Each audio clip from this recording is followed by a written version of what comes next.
Karibu kwenye ajabu ya 9 ya dunia, Ngorongoro Crater. Eneo hili lipo kaskazini mwa Tanzania ndani ya mkoa wa Arusha. Ni moja kati ya maeneo ya kipekee zaidi duniani.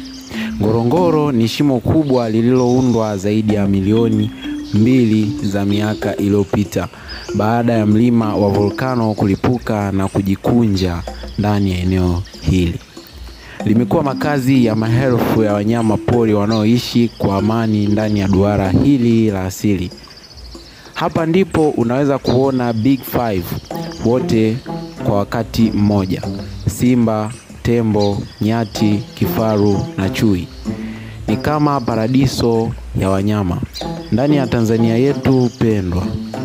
Karibu na Crater wanaishi Wamasai, jamii maarufu kwa utamaduni wao wa kipekee. Wanaishi kwa amani na wanyama, wakiheshimu urithi huu wa dunia. Ngorongoro si kivutio cha watalii, bali ni urithi wa dunia wa UNESCO. Ushahidi halisi wa jinsi Tanzania ilivyobarikiwa.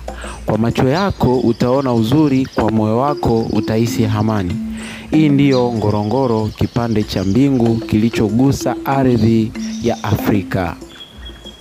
Usisahau kusubscribe kwenye chaneli hii kwa maajabu zaidi ya Tanzania.